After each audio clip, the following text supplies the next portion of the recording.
What's going on, guys? Today I want to share with you my audio video production station.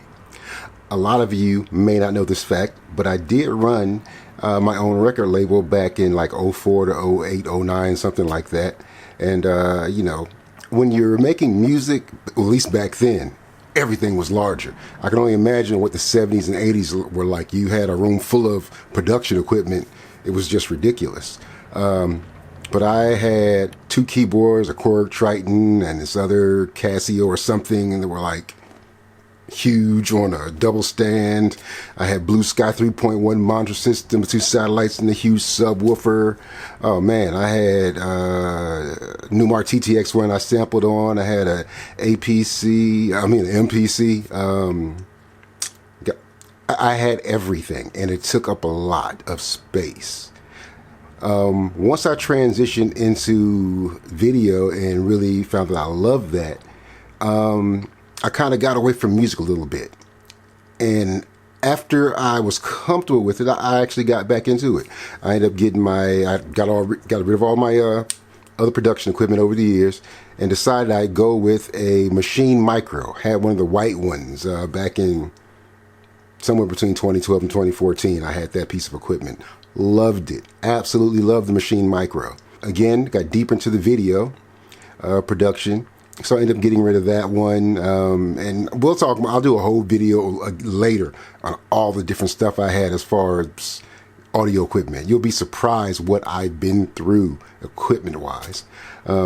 So crafted myself in the best possible videography person, transitioned into cinematography, and felt like, everybody uses these canned services where you can go to Epidemic or Premium Beat or whoever and get your sounds from.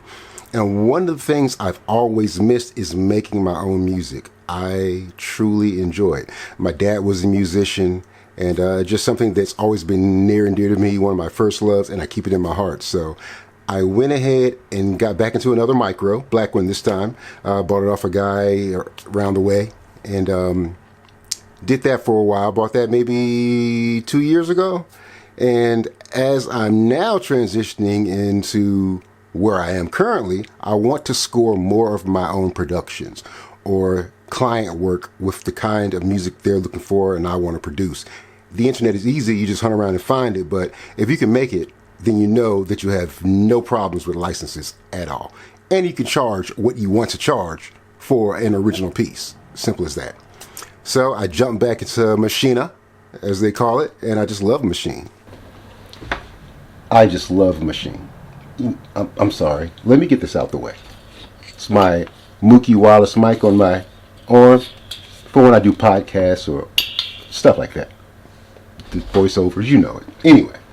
So, if you can see from here, I have Maschine Jam, I have Maschine Mark III, and I recently acquired the Maschine M32 keyboard because I like the keys. I like to play things out. There's some things that you can do with the pads, and I love the pads, but then there's some things that you can only do on a keyboard. And that's just the truth of it. Pads are great, but to have both of them, it's crazy. Let's talk about this for a second here. Move this out the way. Battery died before I started recording, so I had to pop another one in. Anyway, Maschine is absolutely where I want to be as a production solution. And I say that because it allows me to tactily interface with everything right here without even having to look at my computer 99% of the time. And redundancy is freaking awesome. No matter if I'm over here, or at the keyboard, I can hit play, I can hit stop, I can hit most of the controls that control the Maschine interface and never miss a beat. I love the Jam because I can use the Jam to run as a surface control for Ableton or Logic, whatever I want to set it up with. I don't particularly like using this as a control surface. I like this to be just what it is, my beat production solution. It allows me to craft the beats the way I love to do and make awesome compilations of music. The keyboard is great because, I have the contact sounds and what have you. I can play them like I want on here. And it truly is just the total solution and package I've been looking for. I have them up so I can access them easily on a nice stand. I think I'm going to get a right angle plug for this so it sits snug directly at the base of that. Once I acquire that, I'll let you guys know, let you see how snug it fits up in there. And yeah, this is it. I needed an audio solution, audio interface, so I picked up the Behringer UM202 HD, I believe it's called. Rock solid. Back in the day, I had a Focusrite 2i2 or 6i6, one of the two, and the thing was it was a machine. It was built. It was just like this, full straight metal. I have no complaints with this. And at the price point, so it's like this.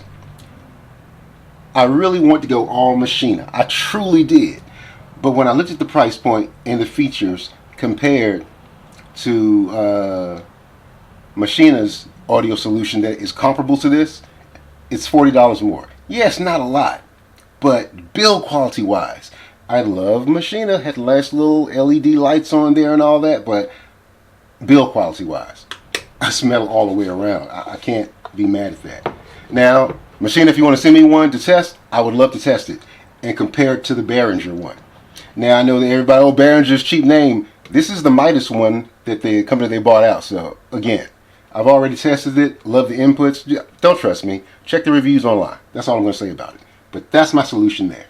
So as you go around, I use Altec Lansing speakers. Great, awesome quality. On my laptop over here, MacBook Pro. Nothing special about that. It's a MacBook Pro. And then you can see on this screen over here, I have a Maschine up. The great thing is, because I use two Macs. I use the iMac and I use my MacBook Pro. But I use I use the digital cable in order to send the signal. So if I want to send my image over here that I'm working on to this screen, it's no big deal. Boom, and I'm right over there. And I can work in it no problem because I have it set to do that with that display cable, that lightning cable. So let's move it back. That way I can continue to work on Maschine. I can continue to go back and forth between the two. If I'm seeing something I want to craft a beat for a certain piece of visual that I'm working on, it's no problem. It works absolutely awesome. And I love that. I just love the way it works for me. The next part of my setup is right over here. This cabinet is actually where I have most of my film stuff that I readily grab on a regular basis.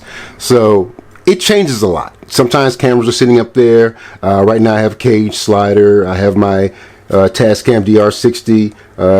One of my batteries I run my camera or the Tascam with. There's another battery actually under the Tascam. Lenses, all kinds of stuff are on this cart. This is my ready to go grab, set it up for the next day or staging area for my film photography equipment. I actually have a closet where the bulk of the equipment is, and we'll talk about my dead man's bag. I swear this thing, you can fit like two bodies in there. It's that big, and I usually just shove everything in there, put it in the back of the truck to make sure I have everything I need, go on location, and I have everything. Everything.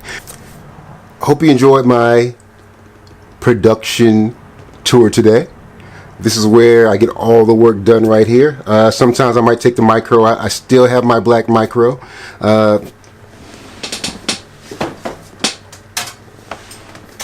keep her handy. Sometimes I take her out. Sometimes when I want to go to coffee bar or McDonald's somewhere and just get away from my actual desk and kind of get some inspiration elsewhere so that I can craft something or work on something away from the desk. So hold on to your old equipment. I thought about giving away in the giveaway. Who wants this? Nobody wants this, right? Nobody wants this. Nah, you guys don't want it. Hey, again, hope you enjoyed the tour. Please like, subscribe, hit that notification bell if you want to see more videos, because I have more coming. Let's go.